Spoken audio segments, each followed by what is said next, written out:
नमस्कार, आप देख रहे हैं डेली 24 भारत और मैं हूं आपके साथ रोहित कुमार। बिहार में कोसी, गंडक, बागमती नदी कहर बरपा रही है। अब तक 200 गांवों में बाढ़ का पानी घुस गया है। करीब 3 लाख से ज्यादा लोग प्रभावित हुए हैं। बिहार सरकार ने अलर्ट भी जारी किया है। पिछले 24 घंटे में 7 तटबंध टूट गए। दरभंगा के कीरतपुर प्रखंड के भभौल गांव के पास कोसी नदी का देर रात भूभौल गांव तटबंध टूट गया। इस तटबंध के टूटने से कीरतपुर प्रखंड और घनश्यामपुर प्रखंड में बाढ़ से तबाही मची है। वहीं सीतामढ़ी और शिवहर में कुल 5 तटबंध को बागमती नदी की तेज धारा ने ध्वस्त कर दिया है।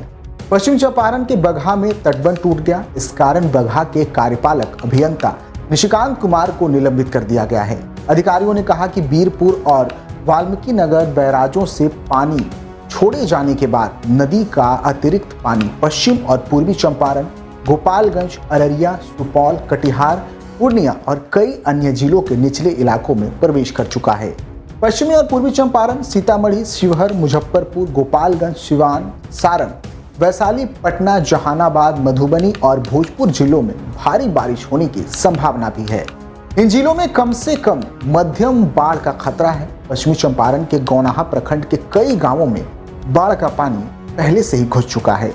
पश्चिम चंपारण के नरकटियागंज में पंडई, मनियारी, हरबोड़ा, बिरहा, गांगुली, कटहा समेत दर्जन भर नदियां उफान पर हैं। बगहा में चंपारण तटबंध का रिंग बांध टूटने से बेतिया को बगहा से जोड़ने वाले NH 727 पर पानी आने का खतरा बढ़ गया है।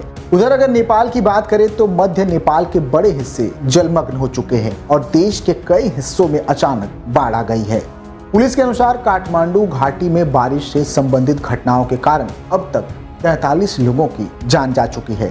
सशस्त्र पुलिस बल सूत्रों के अनुसार बाढ़, भूस्खलन और जलभराव के कारण 55 लोग लापता हैं, जबकि 101 लोग घायल हुए हैं।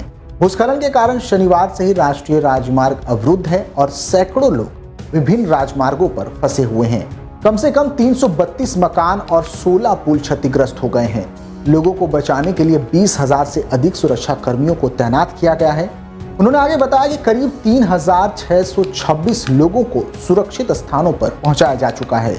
सूत्रों ने बताया कि बचाव अभियान अब भी जारी है। गृह मंत्रालय के प्रवक्ता ऋषिराम तिवारी ने कहा कि भूस्खलन से क्षतिग्रस्त राजमार्गों के खंडों को खोलने के लिए सभी प्रयास किए जा रहे हैं। प्रत्यक्षदर्शियों ने बताया कि उन्होंने 40 से 45 वर्षों में काठमांडू घाटी में ऐसी विनाशकारी बाढ़ और जल भराव कभी नहीं देखा। सशस्त्र पुलिस बल ने एक बयान में कहा कि मरने वालों की संख्या 148 तक पहुंच गई है। काठमांडू के पास स्थित धादिंग जिले में शनिवार को एक बस के भूस्खलन की चपेट में आने से कम 19 लोगों की जान चली गई। भक्तपुर शहर में भूस्खलन में एक मकान ढहने से 5 लोगों की मौत हो गई। मकवानपुर में ऑल इंडिया नेपाल एसोसिएशन के संचालित एक प्रशिक्षण केंद्र में भूस्खलन की घटना में 6 फुटबॉल खिलाड़ियों की जान चली गई और अन्य लोग बाढ़ के पानी में बह गए। ICMOD ने शनिवार को प्रकाशित एक रिपोर्ट में कहा कि काठमांडू की मुख्य नदी बागमती शुक्रवार और शनिवार को पूर्वी और मध्य नेपाल में मूसलाधार बारिश के बाद से खतरे के निशान से ऊपर बह रही है।